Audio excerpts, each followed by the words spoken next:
Hello students and welcome again in my classroom. आज हम लोग जो देखने जा रहे हैं आईसीसीपीआर, इसका थोड़ा सा बैकग्राउंड आपको बताना होगा।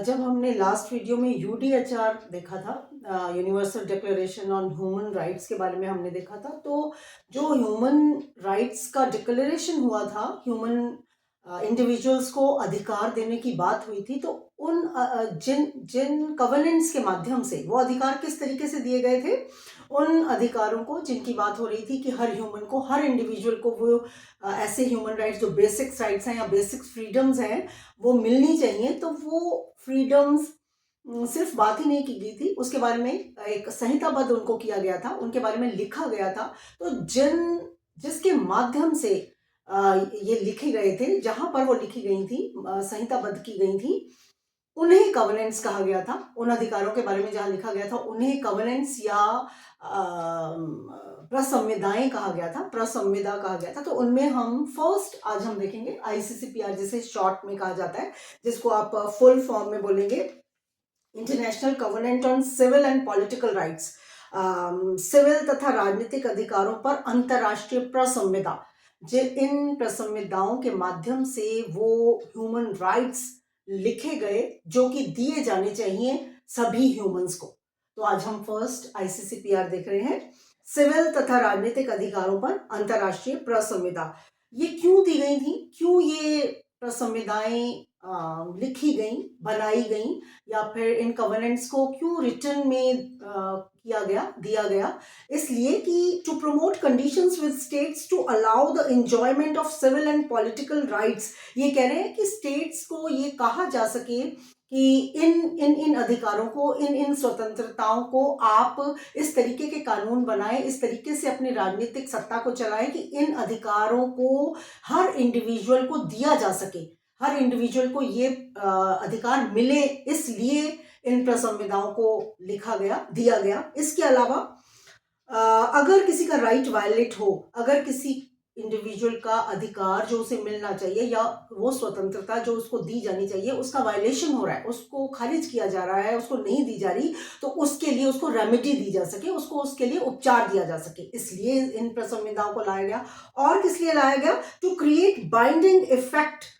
यूडीएचआर में जो बाइंडिंग इफेक्ट का जो कमी थी, यूडीएचआर जो दी गई थी, universal declaration of human rights के बारे में बात की गई थी, या डिक्लेयर की गई थी कि ह्यूमन राइट्स ये दिए जाने चाहिए, उसमें बाइंडिंग पावर नहीं थी, उसमें एक बंधन नहीं था स्टेट्स के ऊपर कि आपको ये दिए ही जाने चाहिए। तो ये बंधन राज्यों को एक तरीके से बाउंड करने के लिए, जो मेंबर स्टेट्स हैं उनको, जो पक्षकार राज्य हैं उनको बाउंड करने के लिए ये जो प्रसंविदाएं या कवेनेंट्स थी ये लाई गई थी कि राज्य इससे बंधनकारी उसमें आ जाएं कि हमें ये जो अधिकार हैं ये स्टेट, ये इंडिविजुअल्स को या मनुष्यों को देने ही पड़ेंगे। तो बंधनकारी एक मोड में लाने के लिए इन अधिकारों को, राज्यों को बंधनकारी बनाने के लिए कि हर इंडिविजुअल को ये अधिकार दिए जा सके, इसलिए ये प्रसंविदाएं लाई गई।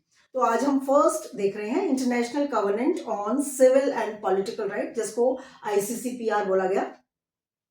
The covenant on civil and political rights consist of 53 articles. इसमें 53 अनुच्छेद हैं और इन्हें डिवाइडेड इनटू 6 पार्ट्स। इन 53 जो अनुच्छेद हैं इनको 6 भागों में विभाजित किया गया है, 6 पार्ट्स में इसको विभाजित किया गया है। जो पहला, दूसरा और तीसरा पार्ट है इसका, first, second and third part में क्या दिया गया है? वेरियस राइट्स, बहुत अलग अलग तरीके के अधिकार दिए गए हैं और फ्रीडम्स के बारे में बताया गया है इसमें। पहले, दूसरे और तीसरे पार्ट में, जो 6 पार्ट है उनमें से 3 पार्ट्स में जो वेरियस राइट्स एंड फ्रीडम्स हैं उसके बारे में बताया गया है, और जो बाकी के 3 पार्ट्स हैं, फोर्थ, फिफ्थ एंड सिक्स्थ में, उनमें इन राइट्स का इम्प्लीमेंटेशन किस तरीके से होगा, किस तरीके से इन्हें क्रियान्वित किया जाएगा। जो अधिकार दिए गए हैं पहले, दूसरे और तीसरे पार्ट में, उनको क्रियान्वित करने का जो प्रोसीजर या क्रियान्वयन का जो तरीका है वो बताया गया है चौथे, पांचवें और छठे पार्ट में, भाग में।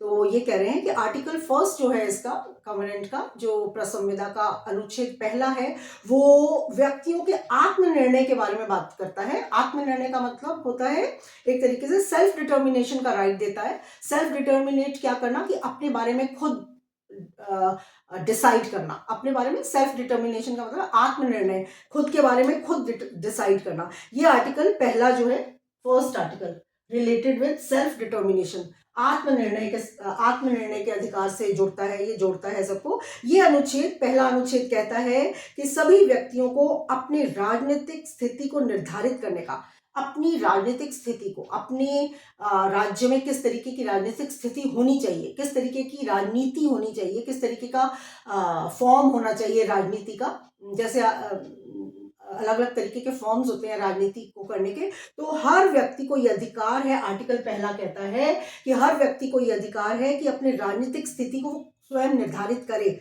और उनके आर्थिक, सामाजिक और सांस्कृतिक विकास को, खुद के आर्थिक, सामाजिक और सांस्कृतिक विकास को स्वतंत्र रूप से जारी रखे। तो सुनिए, people have right freely to determine their political status and freely pursue their economic, social and political development, कि वो खुद डिसाइड करें कि हमारा सोशल, इकोनॉमिक और पॉलिटिकल डेवलपमेंट किस तरीके से होगा। तो आर्टिकल पहला जो है, जितने आर्टिकल हैं इसके, उसका पहला आर्टिकल ये बताता है। इसके बाद कवर्नेंट या प्रसंविदा जिसे आप कहेंगे का पार्ट सेकंड जो है, पार्ट सेकंड में ये क्या कहता है, पार्ट सेकंड राज्य पक्षकारों के अधिकार तथा कर्तव्यों के बारे में बताता है। जो राज्य पक्षकार हैं इसके, उसके अधिकार और कर्तव्य क्या होंगे उसके बारे में बताता है। एंड स्टेट्स जो हैं वो अपने लॉज इस तरीके से बनाएंगे, अपने कानूनों का निर्माण इस तरीके से करेंगे कि जिससे कवर्नेंट में दिए गए, प्रसंविदा में दिए गए अधिकार व्यक्तियों को प्राप्त हो सके। कि हर स्टेट अपने कानून को इस तरीके से बनाएगा कि जो प्रसंविदा में अधिकार बताए गए हैं वो सभी अधिकार उन जो स्टेट में रहने वाले जो इंडिविजुअल्स हैं उनको मिल सके। स्टेट ये भी ध्यान रखेंगे कि मेल और फीमेल दोनों को ये अधिकार समान रूप से मिले, कि किसी भी तरीके का डिस्क्रिमिनेशन सेक्स के आधार पर नहीं होगा, और मेल और फीमेल सभी को एक समान ये अधिकार किस तरीके से मिले, इस बात को ध्यान में रखते हुए स्टेट अपने कानूनों का निर्माण करेंगे। कवर्नेंट के पार्ट 3 में, जो भाग 3 है, उसमें व्यक्तियों के अधिकारों और स्टेट जो पक्षकार हैं, स्टेट पार्टीज हैं, उनके कर्तव्यों के बारे में बताया गया है। जो पार्ट 3 है, जो थर्ड पार्ट है, उसमें व्यक्तियों के, इंडिविजुअल्स के राइट्स क्या होंगे और स्टेट के ड्यूटीज क्या होंगी, स्टेट की क्या ड्यूटीज होंगी वो बताया गया है। आर्टिकल 6 से 27 तक में सब्सटेंटिव या सारभूत अधिकारों की लिस्ट दी गई है।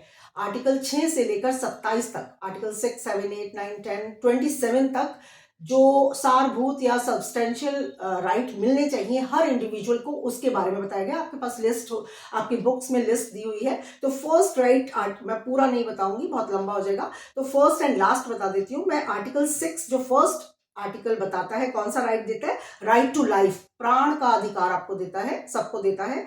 और लास्ट आर्टिकल 27 जो है वो राइट ऑफ माइनॉरिटीज या अल्पसंख्यकों के अधिकार के बारे में बात करता है। तो ये कहता है कि आर्टिकल 6 से लेकर 27 तक में वेरियस जो बहुत अलग अलग तरीके के अधिकार हैं वो बताए गए हैं, जिसकी लिस्ट आप देख लीजिएगा और वो आप खुद उसको लिख लीजिएगा। इसके बाद जो आर्टिकल 4 है, आर्टिकल चौथा जो है, अनुच्छेद 4 जो है वो रिलेटेड है इमरजेंसी प्रोविजन से। ये कहता है, कवर्नेंट के आर्टिकल 4 में आपातकाल की बात कही गई है। Article 4 of the covenant is related to public emergency. अगर इमरजेंसी कोई होती है, the declaration of emergency permits a state to suspend human rights.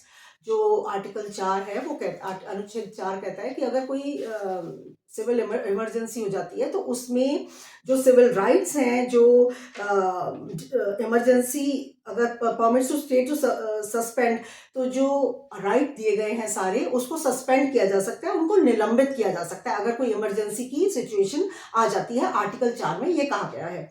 But article 4 का पैरा 2, आर्टिकल 4 पैरा 2 ये कहता है कि कुछ ऐसे अधिकार हैं, आर्टिकल 2 में कुछ ऐसे अधिकार बताए, आर्टिकल 4 पैरा 2 में कुछ ऐसे अधिकार बताए गए हैं जो कि इमरजेंसी के दौरान भी जिनका उल्लंघन नहीं किया जा सकता, उनको there can not be any derogation in article.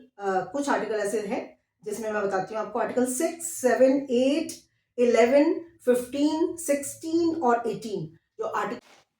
अब आ जाइए कवर्नेंट के पार्ट 4 पर। पार्ट 4 रिलेटेड विद जो कि जुड़ा हुआ है आपका इम्प्लीमेंटेशन प्रोसीजर के साथ। कवनेंट का पार्ट 4 क्रियान्वयन प्रक्रिया के बारे में बताता है। इम्प्लीमेंटेशन के लिए ये कहता है कि ह्यूमन राइट्स कमेटी की स्थापना की गई है, एक कमेटी की स्थापना की गई है जिसे कि ह्यूमन राइट्स कमेटी कहा जाता है, समिति कहा जाता है, और वो क्रियान्वित करती है इन अधिकारों के बारे में। जो और ये जो पार्ट 4 है वो रिलेटेड है आर्टिकल 28 से 45 तक में इसके बारे में बताया गया है। उसके बाद पार्ट 5 आ जाइए। आर्टिकल 46 एंड 47 इसमें है।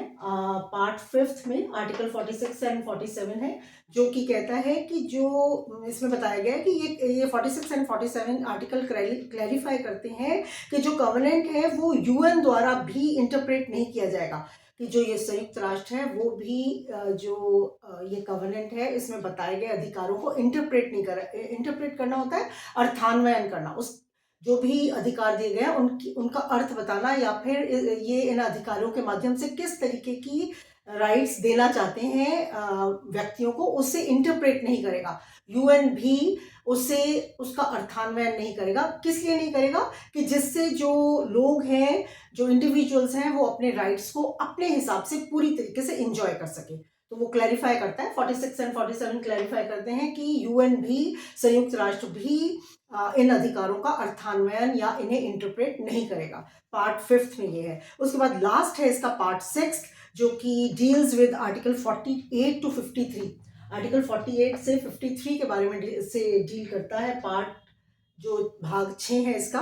और ये कहता है कि there are formalities of the ratification and implementation of the covenant. Covenant के को अनुसमर्थित करने की जो प्रक्रिया है, जो क्रियान्वयन की प्रक्रिया है, उसके बारे में बताता है भाग 6 कवेनेंट का या प्रसंविदा को का। तो आई थिंक आपको समझ में आएगा ICCPR, this is all about इस प्रसंविदा के बारे में। Thank you so much for listening.